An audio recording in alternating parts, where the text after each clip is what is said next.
Optional के बारे में यहाँ पे थोड़ी बहुत बात करते हैं। बहुत छोटी सी वीडियो बनाऊंगा, आपको हल्का फुल्का ही आइडिया दूंगा। देखिए बहुत लंबी वीडियो बनाने का कोई मतलब नहीं है। 9th रैंक अपाला मिश्रा, आपने इनका नाम सुन ही लिया होगा। ये इस समय पे न्यूज में इसलिए भी हैं चूंकि इस साल इंटरव्यू में सबसे ज्यादा नंबर इन्होंने स्कोर किए हैं। इनफैक्ट एक प्रकार का रिकॉर्ड इन्होंने बता दिया, इनके इंटरव्यू में 215 नंबर है। पिछले साल जो हाईएस्ट इंटरव्यू स्कोरिंग कैंडिडेट था उसके 212 नंबर थे। तो इस कंटेक्स्ट में यहाँ पे हम लोग बात करने वाले हैं कि भाई इंटरव्यू के नंबरों को कैसे स्कोर किया जाए। अपाला मिश्रा की जो 9th रैंक आई है, इसका एक मेजर फैक्टर ये बताया जा रहा है कि इनके जो मेंस के नंबर थे बाकी टॉपर से थोड़ा कम थे, बट चूंकि इंटरव्यू में 215 आए तो ये मेरिट लिस्ट में काफी ऊपर आ गई और टॉप 10 रैंकिंग्स में आ गई। तो इंटरव्यू के नंबर देखिए बहुत मैटर करते हैं, ये हमको पता है, लेकिन इंटरव्यू के नंबर्स कुछ फैक्टर्स पे जो डिपेंड करते हैं उन फैक्टर्स के बारे में हल्की फुल्की बात करेंगे। एक तो आपका डैफ, डिटेल्ड एप्लीकेशन फॉर्म। ये अपाला मिश्रा ने खुद अपने इंटरव्यू में बताया है कि चूंकि इनके फादर आर्मी में थे तो आर्मी से रिलेटेड सारी जानकारी इनको होनी चाहिए। जब इंटरव्यू ऑफिसर आपका डैफ उठाएगा तो उस डैफ में आपके बारे में लिखा है, आपके पेरेंट्स के बारे में लिखा है, आपके प्रोफेशन के बारे में लिखा है, आपके पेरेंट्स के प्रोफेशन के बारे में लिखा है।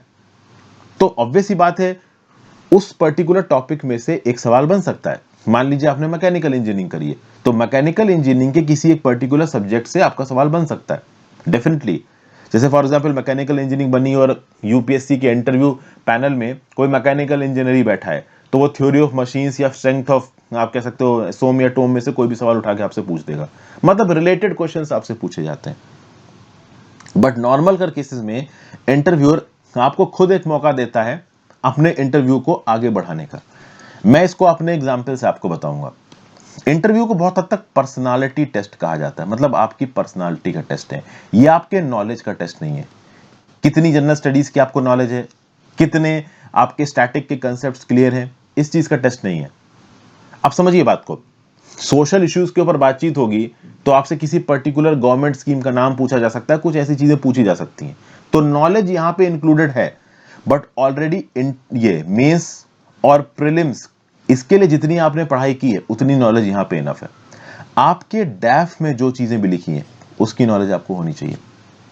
फॉर एग्जाम्पल आपके डैफ में आपने बोल दिया कि भाई एनसीसी में मुझे सर्टिफिकेट मिला हुआ है, तो नेशनल कैडेट कॉर्प्स के बारे में आपसे पूछ सकते हैं। नेशनल कैडेट कॉर्प्स में क्या क्या रिसेंट चेंजेस आए हैं उसके बारे में आपसे पूछ सकते हैं।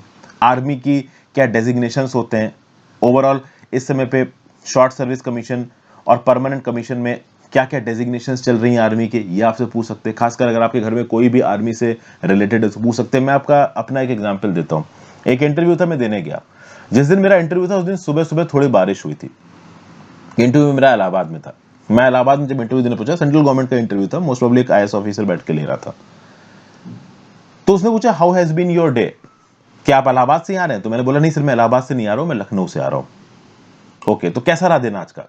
मैंने कहा सर दिन अच्छा रहा, थोड़ी सी इनकन्वीनियंस हुई ड्यू टू रेन। अब जैसे मैंने बताया रेन, अब मैंने बस उसको ये बताया कि सुबह बारिश हो गई थी, तो ओवरऑल मतलब उसने ही मुझसे पूछा था इंटरव्यू में, मैंने इनकन्वीनियंस खुद से नहीं बोला, क्योंकि खुद से आप इनकन्वीनियंस बोलोगे तो एक नेगेटिव सेंस जाता है। तो उसने बोला कि कुछ प्रॉब्लम तो नहीं हुई, तो मैंने बोला कि सर बारिश हो गई थी तो इसलिए प्रॉब्लम हो गया। अब मैंने बारिश बोल दी तो उसने बारिश ही पूछनी शुरू कर दी, बताइए कितने टाइप की रेनफॉल होती है। अब सोचिए एकदम से ज्योग्राफी में एंट्री मार गए और टाइप्स ऑफ रेनफॉल वो पूछने लगा। क्यों ज्योग्राफी में एंट्री मारी? मैंने ज्योग्राफी में एंट्री मैंने इसलिए मारी क्योंकि मैंने खुद ही रेन का नाम ले दिया। तो पूछने लगा कितने टाइप की रेन होती है। लकीली मुझे पता था कि ओरोग्राफिक रेनफॉल, कन्वेक्शनल रेनफॉल, मैंने 3-4 तरीके की रेनफॉल बता दी। यूपीएससी का इंटरव्यू नहीं था ये, तो यहाँ पे उतने हाई लेवल पे बातचीत नहीं हो रही थी। बट हाँ, फैक्चुअल इंटरव्यू नहीं था, वो रिलेटेड क्वेश्चंस पूछ रहा था।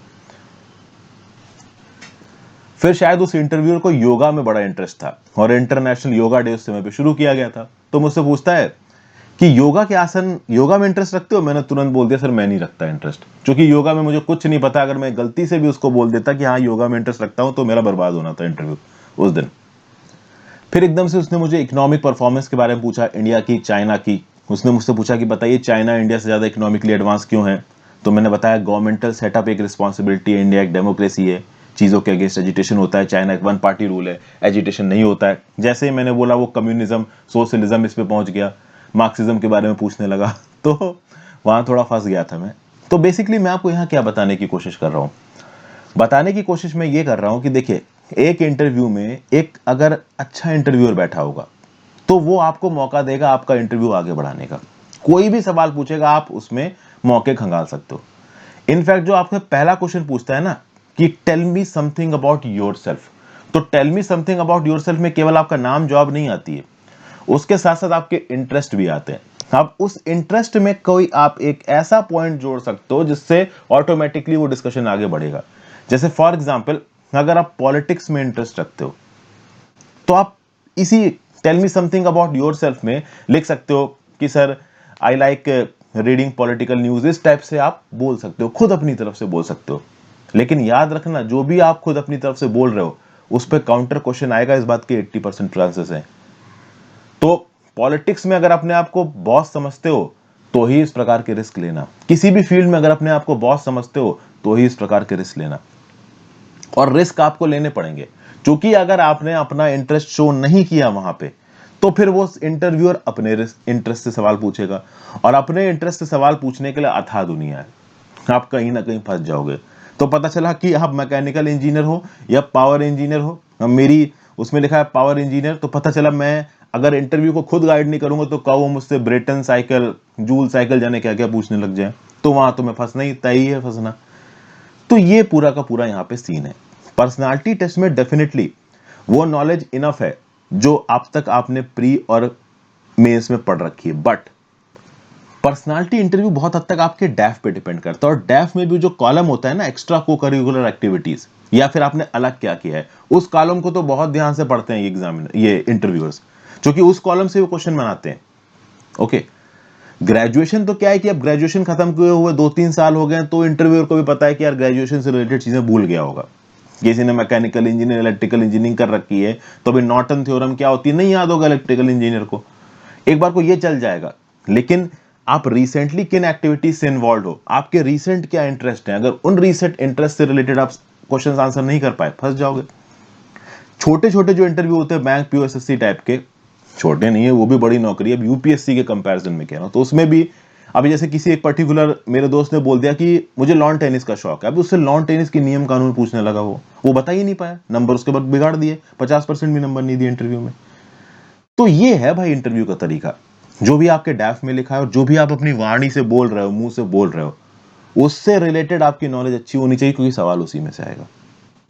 एक छोटा सा आपके लिए मैंने इंटरेस्ट वाइज एक टॉपिक बना दिया, आई होप आपको अच्छा लगा हो। अपने व्यू पॉइंट नीचे कमेंट बॉक्स में दिए जरूर दीजिएगा, वीडियो पसंद आई तो शेयर कीजिएगा, इंस्टाग्राम पे फॉलो कर लीजिए, टेलीग्राम ग्रुप ज्वाइन कर लीजिए, आगे भी मैं छोटे छोटे टिप्स इस प्रकार के लेके आता रहूंगा। Have a great day, good bye.